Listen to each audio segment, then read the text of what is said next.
Raising Hair by Chloe Dltn is a 2025, it's proposed as kind of a memoir, nature, kind of nonfiction, self-help, advocacy book, where Dltn, who is coming from the world of political communication, definitely somebody who's probably been good at spinning stuff, of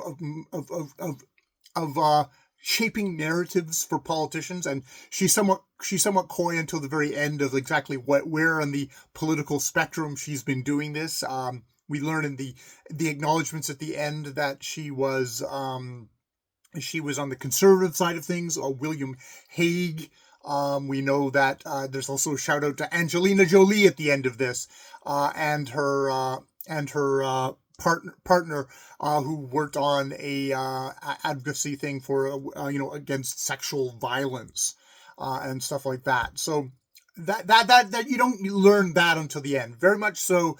This is one of these very discreet British. If it's a memoir, it's so discreet.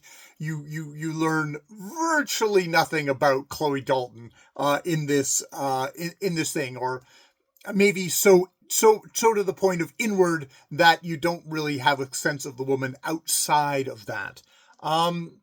So yeah, this starts in the pandemic, where she has taken shelter in a kind of restored barn that she's turned into her kind of abode to kind of take shelter during the pandemic. While everything is raging and people are having to deal with, she's taking care of a little hare that she finds, a baby hare, and raises it. And this goes through a couple of generations. I have to say, first off the bat, the bar for, I think, a nature memoir, anything nature thing, is like, can the author carefully observe stuff? Can they write about that engagingly? Can they describe what they see engagingly? And Chloe Dltn does a good job with that.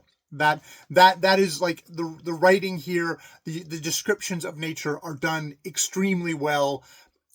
She is someone who, even though she was kind of raised in the country, I'm not quite sure what economic status of raised in the country means for British people. Her estate was in the country, but she lived in the country, but now she is very much back in, was very much a city person, working in the corridors of power and stuff like that, and the hard driven life. And there's very much kind of a part of this book, which is, if you do learn about Dltn, is that she was, like a lot of us, pretty stressed out by modern life, go pace, probably all her career. And a part of this book is getting in touch with nature, serenity, peace, investing yourself in this one hare's life, and that. So there is that kind of nature, like back to the land kind of self-help thing that is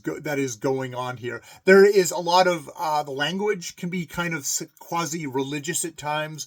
There's a lot of stuff about kind of the immaculate nature, serenity, very, very kind of quasi-religious nature of nature, as it was. Now, yeah, it's a book where she is definitely coy about who she was, working for William Hague, a conservative politician, former leader, foreign secretary, which apparently seemed to have taken Dltn all over the world, consulting for her, worked with her partner, Rsng Hellick Baroness, and Angelina Jolie in a campaign against sexual violence. Started as a charity. That charity doesn't seem to have lasted, shut down for lack of funds or something like that. So there's that. And I mean, I think the reason why I mentioned that is that there is threaded throughout this book sort of some gestures towards, oh, hey, maybe we shouldn't be doing what we're doing to hares, the environment of hares, that the farming practices in Britain are being destructive towards the hare's habitat. That is done all extremely lightly, and a lot of it is even like there's mentions of stuff that, like, efforts that have happened kind of locally, but they kind of all happen off screen. Dltn is very strict in trying to keep everything hair centric. Her hair Specifically, we get little mention, we get these little kind of infographs of this is what's happened to the hare population. It's gone, been greatly decimated and stuff like that. But we don't get a larger context for things. There's kind of a way that this is like, this book is so strictly personal that it's eschewing any of the kind of half-hearted kind of political, let's try and make a better environment for the hares. I think at the end there's a petition which is all about how maybe we shouldn't shoot hares when they're in their major breeding season. That seems to be the kind of the extent to it, which is, it feels very half-hearted. It feels it's like, well, maybe we shouldn't have even had that stuff in here if you weren't really going to address it in any way. I think there's a part of it is Dltn's like kind of her, the kind of the charity work and stuff she's done. Think, I should kind of put this in here, but it doesn't feel very core to the book, I guess to say. Yeah. So, and there is also the thing of exactly how much you want to kind of project.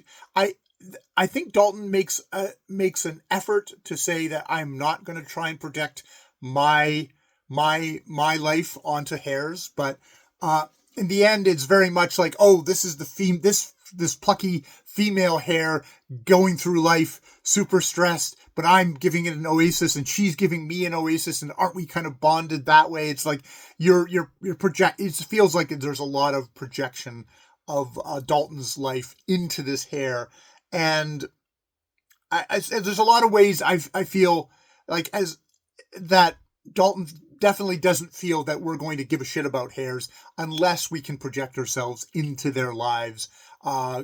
We can overwrite whatever the wildness of a hare is with our own emotions, with our own worries and troubles.